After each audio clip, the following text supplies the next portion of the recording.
Olá, estamos aqui no podcast, o terceiro Congresso Brasileiro da Lei 14.133 de 2021, podcast, aqui com a presença do professor Rony Charles, com a sua generosidade, participando desse podcast.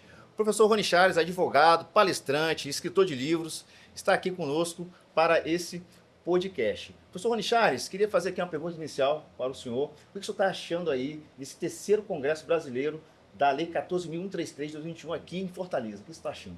Tá muito lindo, o evento está lindo, muito bem organizado, né? Desde a recepção, nos detalhes, a equipe organizadora e o coordenador, o professor Fabrício, realmente estão dando um show. E é sempre muito bom, aqui no Nordeste, como nordestino que sou, vir aqui ao Nordeste e participar de eventos com essa grandeza, com essa qualidade de organização. Então, estou adorando, já sei que as palestras anteriores foram excepcionais, teremos uma palestra hoje também brilhante com a professora Carolina Zancaner, e, enfim, participar de eventos como esses, com essa qualidade no Nordeste, me dá uma satisfação ainda maior. Também comum aí das palavras do professor Rony Charles, estive aqui ontem no primeiro dia, o primeiro dia foi aí concentrado no planejamento, né? Nessa primeira fase preparatória, a fase preparatória do planejamento. Hoje aqui o professor Rony Charles ministrou uma palestra importante sobre sistemas de preço, né? E vamos seguir aí com outras palestras e o talk show. Professor, eu estou com algumas questões aqui que eu fico refletindo e trouxe aqui a baila para o senhor tecer alguns comentários, tá? Vou iniciar aqui algumas questões aqui para o senhor. Professor Rony Charles, estamos diante de uma lei que norteia procedimentos de vários temas, como, por exemplo, a pesquisa de preços e o sistema de registro de preços. Até que ponto isso é positivo ou negativo para o dia a dia dos estados, Distrito Federal e municípios? Interessante, é uma questão que exige uma reflexão sobre o modelo. Realmente o nosso modelo de licitação na 14.133 ele é muito analítico, ele é muito detalhado. É importante fazer uma ressalva, ele não é maximalista como foi a 8666, mas ele é muito analítico. Né? Ele é até maior, o texto é ainda maior que o da Lei 8666. Mas por que ele não é maximalista, embora seja mais analítico? É porque ele não é engessado. Eu tenho diversas ferramentas que permitem flexibilidade discricionária pelo agente público na hora de montar o mecanismo da licitação. E essa talvez seja uma das grandes riquezas da 14.133 que nós precisamos explorar. Agora, Rony, isso é um bom ou um mau modelo?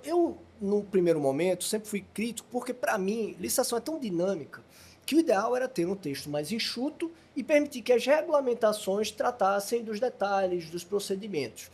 Mas o ministro Anastasia, que vai participar também do evento e é um dos grandes nomes do nosso direito público brasileiro e que tem uma experiência profissional e de vida fantástica, sensacional, né? Enquanto senador, em um mandato ele foi propositor do texto da LINDB, né, autor do texto da LINDB e relator do texto da nova lei de licitações e contratos. Né? Então, realmente, além de ser um grande jurista, um grande palestrante, e nas conversas com ele, participando de eventos com ele, ele já disse que, embora a opinião dele, pela experiência dele, fosse também ter um texto mais enxuto, os próprios prefeitos, né, representantes de municípios, secretários, pediram, não, eu quero uma lei extensa, analítica, que diga exatamente o que eu tenho que fazer. O que é algo quase que paradoxal. Né? Quem mais poderia usufruir da liberdade não queria liberdade, justamente por conta do momento, o risco, o medo de responsabilização. Diante disso, talvez desse momento que nós vivenciamos no Brasil, o risco, talvez um pouco ainda de imaturidade institucional, ter uma lei analítica como a 14.133 deva ter sido a melhor proposta do Congresso para a sociedade. Talvez mais à frente nós tenhamos maturidade institucional para termos uma lei mais enxuta, disciplinando o detalhamento dela através de regulamentação. Não é como foi feito, por exemplo, com o pregão, com a lei do pregão, lei 10.520. Mas neste momento, eu cada vez mais me convenço que a solução da 14.133 foi boa. O que nós precisamos é compreender, reconhecer as pérolas, as boas ferramentas que ela tem e explorá-las bem. Eu também assim, ouso entender assim que realmente a lei, ela sendo analítica, adentrando alguns procedimentos, ela vai dar um norte ali àqueles municípios que não têm um grande know-how, uma grande expertise, mas ao mesmo tempo também entendo que a ponta precisa trazer o normativo à sua realidade. Né, os municípios ali que estão na ponta, no dia a dia, com o cidadão aplicando e concretizando políticas públicas, eu assim, ouso entender que seria necessário eles produzirem seus normativos quando realmente, com lucidez trazerem a sua realidade a produções normativos para entregarem políticas públicas aderentes à sua realidade. Ótima tua observação, porque veja só, o Brasil ele é um país continental e muito díspare. A realidade de Brasília é diferente da realidade do Nordeste, do Norte, do Sul, né? A realidade de um órgão estadual é diferente de muitos órgãos municipais. Imagine câmaras municipais com pouca estrutura. Então, num país continental e tão díspare, com tanta diversidade nas suas estruturas, criar uma única modelagem analítica é extremamente desafiador. Mas o pior não é a lei, o grande problema não é a lei. O grande problema foi que durante um período, o governo federal, e até talvez possa ter legítimas intenções, mas ele tentou patrocinar que as regulamentações dos outros entes tinham que ser exatamente a dele. Sob um argumento não verdadeiro, na minha opinião, de que não precisa padronizar por conta do mercado, dos fornecedores. Veja, a lei, em relação à fase licitatória, a disputa, a lei ela é muito analítica, não tem como regulamentação fugir disso, né? Agora, em relação a ritos internos, eu não posso ter, por exemplo, o governo federal com a estrutura de Brasília, com a sua realidade. Eu sou servidor licenciado da AGU, eu trabalhei nos ministérios, eu sei que é uma estrutura muito diferente de pequenos municípios. E eu não posso querer impor a mesma lógica de ritos, de artefatos, de modelagem, de governança para esses órgãos municipais que eu visualizo em Brasília. Então, o desafio dos municípios e dos estados é não apenas ter maturidade para fazer regulamentações que, respeitando a lei, aproveitando as boas produções feitas pelo federal, compatibilizem essas suas regulamentações à sua realidade local, repito sempre, respeitando a lei, mas também elas precisam ter, digamos, a coragem de inovar, de fazer diferente. A verdade é que a maioria dos municípios e os estados se apequena e simplesmente repetem normativos federais, mesmo independente deles serem obrigatórios, né? Mesmo não sendo obrigatórios. Então, há também uma questão de posicionamento de órgãos municipais e estaduais que precisam entender que, para a sua realidade, alguns ajustes, notadamente em relação a procedimentos internos, eles são necessários. Mas vejam, isso já está começando a mudar e eu gostaria de destacar, por exemplo, o município de Belo Horizonte, que tem avançado no credenciamento de mercados fluidos, o município de Recife, a prefeitura de Recife, com o GolMei, um grande avanço, que inclusive inspirou depois a plataforma Contrata Mais Brasil. Então, veja que estados, o estado do Mato Grosso, que regulamentou, através primeiro de legislação e depois de decreto, de maneira diferente o conceito de contratações de grande vulto. Então, nós temos hoje já alguns municípios e alguns estados que têm demonstrado essa maturidade e também coragem para tentar propor situações novas, regulamentações novas, legislações novas, naquelas matérias que o Constituinte admitiu. Excelente, excelente. Vamos para a próxima pergunta. Próxima pergunta aqui, professor. A Lei 14.133 de 2021 possui uma caixa de ferramentas, modalidades, modo de disputa, critério de julgamento, garantia de proposta, procedimentos auxiliares, entre outros, que devem ser o mais corretamente utilizadas na construção da modelagem contratual. Diante disso, pode-se dizer que o camisa 10 do metaprocesso de contratação joga na fase preparatória? O camisa 10 está na fase preparatória? Excelente, gostei das duas analogias, de caixa de ferramentas e camisa 10. Eu acredito que sim, sabia? Eu acredito que sim. Ótima analogia. Veja, o professor Marcos Nóbrega também usa a expressão, né, caixa de Lego, né, que eu gosto muito também dessa expressão dele. Caixa de ferramentas se adequa perfeitamente. É isso também. Tem ferramentas que, de acordo com a funcionalidade, eu posso usar. Remuneração variável, contratação simultânea, seguro-garantia com cláusula de retomada, modos de disputa, orçamento sigiloso, vários você já citou. E são ferramentas que, bem usadas, podem tornar mais eficiente o mecanismo da licitação. Ora, onde eu vou fazer a escolha dessas ferramentas? Vai ser no planejamento. Então, realmente, um bom planejamento, um camisa 10 na fase de planejamento, vai fazer com que os nossos mecanismos de licitação sejam melhores, nós possamos realizar melhores contratações. Então, investir no planejamento, e não à toa, a lei fala em ETP, mapa de riscos, PCA, não à toa, ela fala nisso, investir em planejamento vai permitir melhores seleções, melhores licitações e contratos mais duradouros. Porque o resultado de um bom planejamento vai ser uma boa licitação que escolha um bom fornecedor, e escolhendo um bom fornecedor eu vou ter um contrato que vai durar 5 anos, 10 anos.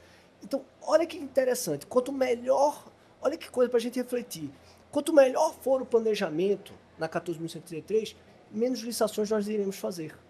Porque elas vão gerar bons contratos e esses contratos vão durar mais. Quanto pior for o planejamento, mais licitação nós teremos que fazer. Por quê? Nós não selecionaremos bem, contrataremos aventureiros que frustrarão a contratação e nós teremos que fazer outra licitação às pressas para suplantar, para superar essa necessidade administrativa. Então, o camisa 10 provavelmente realmente vai estar no planejamento. Esse talvez seja o grande desafio de maturidade institucional na área das contratações públicas. Nesse desafio, professor, também ouso aqui agregar aqui, né, no nosso diálogo, nesse grande desafio, a gente vê que o camisa 10, estando ali na fase preparatória, e aí comungando também com o princípio da segregação de função, trazendo aqui a conversa o agente de contratação, o pregoeiro, e também ali os agentes envolvidos na fiscalização da execução dos contratos, eu vejo que, ao passo que nós temos que qualificar esses agentes lá no planejamento, a gente tem que usar a expertise do agente de contratação, a expertise do pregoeiro, a vivência em contratos pretéritos, se a gente for tratar da mesma contratação ali envolvida, e trazer essas informações ali a esse camisa 10. A gente precisa aqui fazer uma analogia com o futebol, que o professor Rony Chaves aqui é flamenguista, a gente precisa alimentar o Arrascaeta com a bola redonda para que o Arrascaeta consiga definir, né, a jogada ali. Então, precisamos que o planejamento tenha o máximo possível de informações para construir essa estrutura, esse planejamento, para que o agente de contratação que for selecionar ali o licitante e o fiscal da execução do contrato tenha também melhores condições de fiscalizar esse contrato lá nessa fase, consiga, no final de tudo, aí, entregar à administração um objeto, né, de qualidade. Então, tem essa percepção. E será que isso também é comum, dessa percepção? Concordo, né?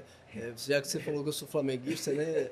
Se o meu amigo Paulo Reis tiver me ouvido, né? Paulo Reis certamente diria, graças a Deus. Graças a Deus. Um abração, meu amigo Paulo Reis.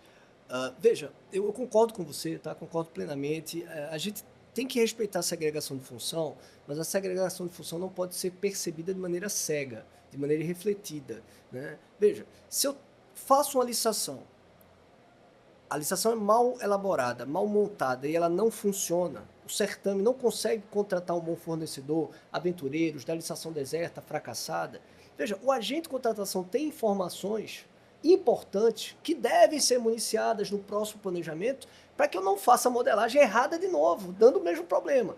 Quando a gente cria uma segregação absoluta e, na minha opinião, pouco inteligente de função, que as áreas não se comunicam, os problemas vão se repetindo, né? Einstein já falava, né? É loucura você fazer a mesma coisa e esperar resultados diferentes, né? Você ficar repetindo a mesma coisa e esperar resultados diferentes. Então, por exemplo, o fiscal ou gestor do contrato contribuindo com o planejamento para dizer, olha, o que dá errado e o que deu certo na contratação anterior similar foi isso. Ter o pregoeiro contribuindo com essas informações, eu acho muito importante para municiar esse camisa 10, esse cérebro que vai auxiliar no planejamento. Excelente, excelente. Vamos para a próxima pergunta aqui, professor. Desculpa aqui, estou tomando tempo do senhor, mas... É um prazer, uma alegria estar aqui com você. Vamos para cima, força e coragem, vamos lá. Professor, por que na maioria dos certames estamos contratando o quinto, o sexto ou talvez o sétimo colocado? Por que isso está acontecendo? Excelente pergunta. Excelente pergunta. Acho que esse é um desafio. Eu até provoquei na palestra hoje, provoquei essa reflexão. O que é que está acontecendo no nosso modelo de licitação que a gente está contratando o quinto, sexto, sétimo e digo mais. Em alguns tipos de mercados, Crispim, por exemplo, serviços terceirizados com dedicação exclusiva à mão de obra, é o 18º, é o 17º, é o 23º. Recentemente, num evento, uma aluna falou, professor, eu, numa licitação, contratei o 43º. O que é que está acontecendo com essa turma que está entre o 1 e o contratado, que não lê o edital, que não junta documento, que não responde o pregoeiro, que parece não ter muita responsabilidade na participação da licitação? Essa é uma reflexão que precisa ser feita por quem opera a licitação, pelos gestores, pelos órgãos de controle. Eu particularmente tenho uma opinião que eu retiro das minhas pesquisas, do meu diálogo com fornecedores, com bons fornecedores, com gestores públicos, com assessores jurídicos, com pregoeiros.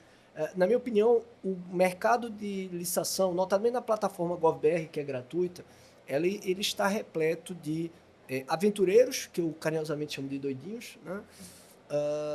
Embora eu não tenha nenhum bem-querer por eles, né? Mas é uma forma de tratar desses responsáveis que não leem o edital. É melhor do que ficar xingando. Né? Mas também talvez nós tenhamos até outro tipo de desvio, né? Um pior. Porque, veja, você que é um grande entendedor do procedimento licitatório sabe, né? Nas plataformas, via de regra, a maioria delas, e o GovBR é assim, embora eu já tenha avisado desse problema há 10 anos atrás, enquanto está se discutindo o primeiro colocado, a classificação é aberta. Ora, será que entre esses 15, 16, 17, 18 não tem alguém que está se comunicando? Lá no Nordeste, na Bahia, chamava-se de capilezeiro, o fornecedor que ele nem queria ganhar a licitação. Ele entrava lá para atrapalhar e para que, digamos, quem tinha condição de ganhar a licitação ofertasse alguma benesse para ele sair. Então ele não tinha interesse, ele não tinha know-how, ele não tinha condição de executar o contrato. Ele ia lá para atrapalhar e receber alguma benesse escusa não republicana para poder sair da disputa. Será que isso não está acontecendo na licitação eletrônica? Será que é normal nós entendermos que estamos licitando determinados serviços e estamos contratando o 15º, porque os 14 anteriores não sabem fazer planilha, preencher planilha, não respondem o pregoeiro, não têm os documentos de habilitação, não têm a mínima noção do que é necessário, às vezes alguns até pedem para ser desclassificados.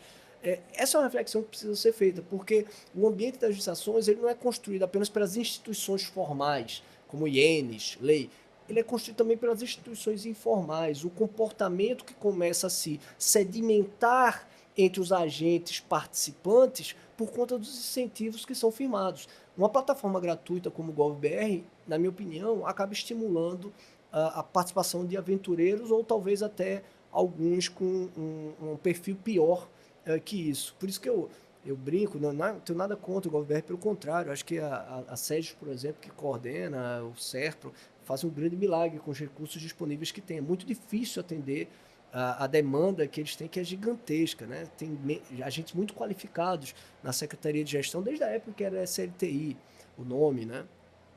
Então, são bem qualificados e fazem um bom trabalho com o GovBR, mas eu acho que a gratuidade da plataforma ela favorece uma disfuncionalidade. Você joga para toda a sociedade bancar uma plataforma e o fornecedor, como é gratuito, começa às vezes, alguns fornecedores, tá, a ter justamente os piores, a abusar do uso da plataforma. É o que na economia chama de tragédia dos comuns. Enfim, eu acredito que é algo que a gente precisa avaliar. Quais são as soluções?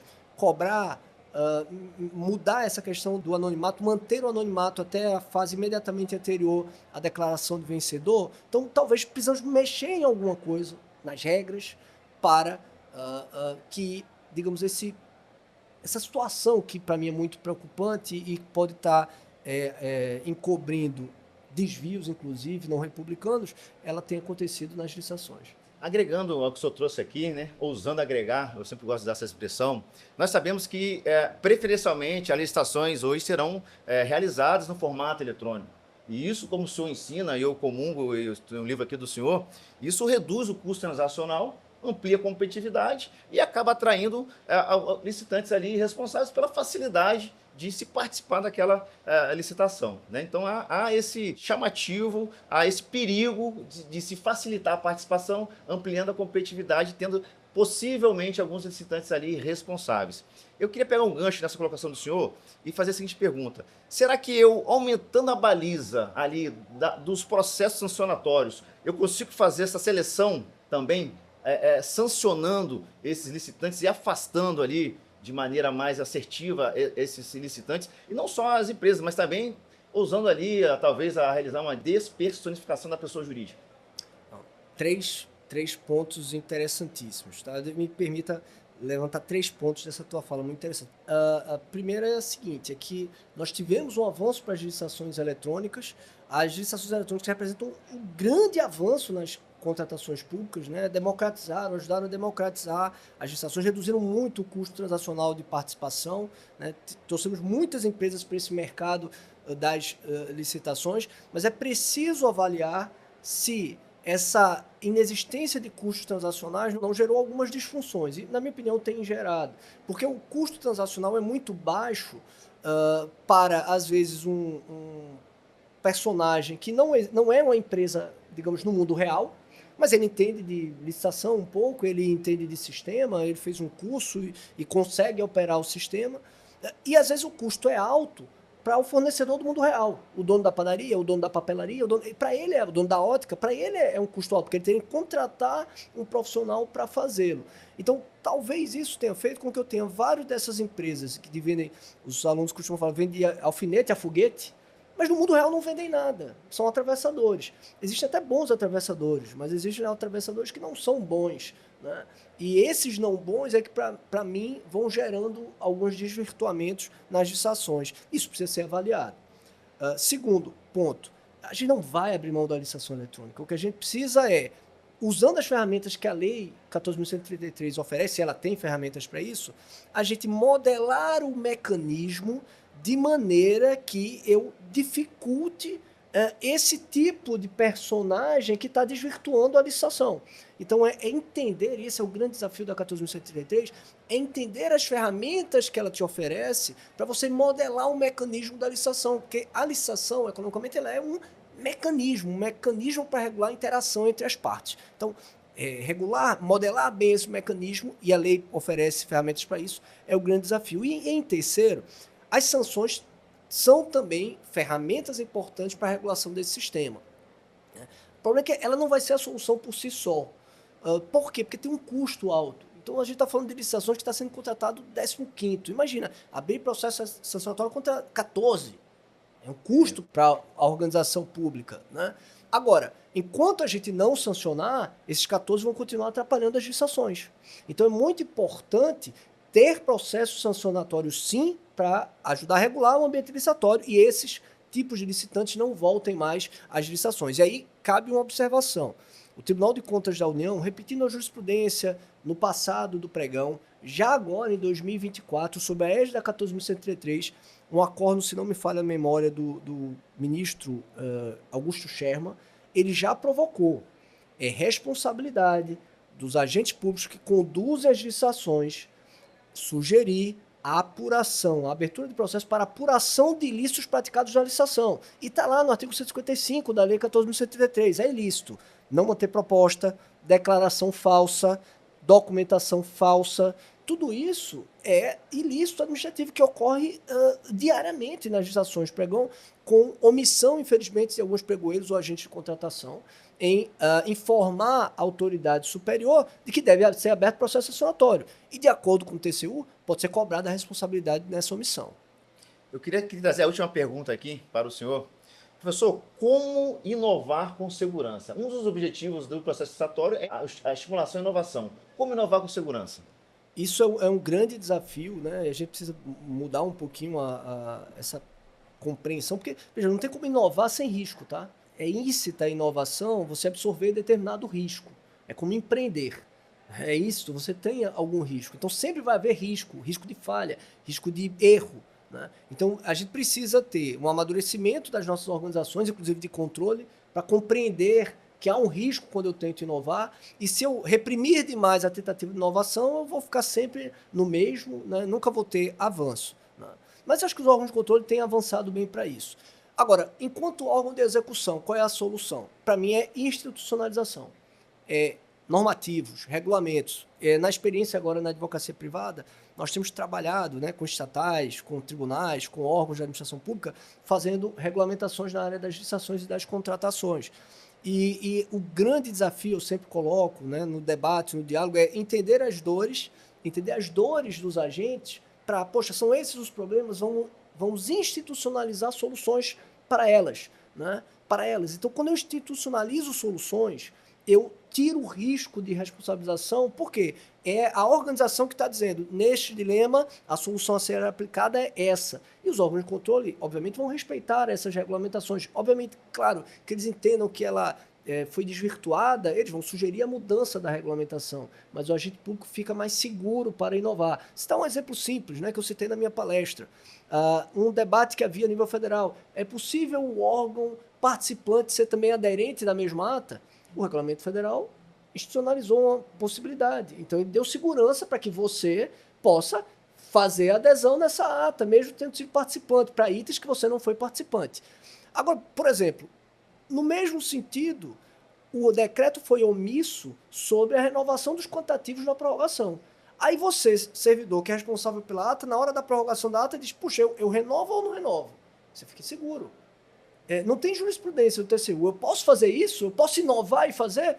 Você fica inseguro. Então, a institucionalização, ela protege. Ela talvez seja a melhor ferramenta de proteção à inovação. Então, o que eu sugiro é que os órgãos, as organizações, busquem fazer normativos que institucionalizem soluções que permitam a inovação. Queria aqui agradecer a presença do professor Rony Charles aqui no terceiro Congresso Brasileiro da Lei 14.133, 2021. Sou fã, estou aqui realizando um sonho aqui. Agradeço a generosidade do professor Rony Charles. Queria aqui comungar também do livro atualizado do professor Rony Charles aqui, ó. Leis e licitações públicas comentadas. Já qual a edição você aqui, professor? Aqui? 16ª. 16ª edição, tá ok? Quem aí, entusiasta, opera com licitações e contratos, não perca, tá? Eu tenho já as 5 edições, eu acho, da nova lei, eu tenho as 5 edições. Várias cores, branca, cinza, azul, essa aqui agora meio que rosada, enfim. Professor, muito obrigado por participar aqui, muito obrigado pelo podcast aqui. E sabe que eu estou sempre acompanhando o senhor e estou construindo o meu caminho nas contratações públicas, me alimentando aí da sua doutrina, não só da doutrina do senhor, mas outros doutrinadores. Estou muito feliz pela oportunidade aqui e muito obrigado mesmo. Querido Crispim, para mim é uma grande alegria, uma grande honra, uma grande satisfação estar ao seu lado, né? Você representa justamente aqueles profissionais que são inquietos, não se acomodam e tentam sempre buscar o aperfeiçoamento, sempre buscar serem melhores no que realizam, né? E isso é uma missão de vida. Lembro no evento recentemente que a gente falou, e eu licitei eu falei para todos, e você estava presente, eu falei um momento epifânico que eu tive na minha vida, né, de cavar na praia, você não estava? Sim. Que tá cavando a sua piscina, Crispim. E quanto mais você cavar a sua piscina, mais as oportunidades vão ceder a você, vão aparecer. Continue nessa jornada, é uma jornada bonita. Eu vivenciei essa jornada e continuo vivenciando essa jornada. E acho que é uma missão de vida a gente tentar ser melhor, se tornar melhor nas diversas áreas da nossa vida. Parabéns a você, você representa o que nós de melhor temos no ambiente das contratações públicas, que é essa inquietude, essa vontade de ser melhor. Muito obrigado. Nos vemos no próximo podcast. Valeu.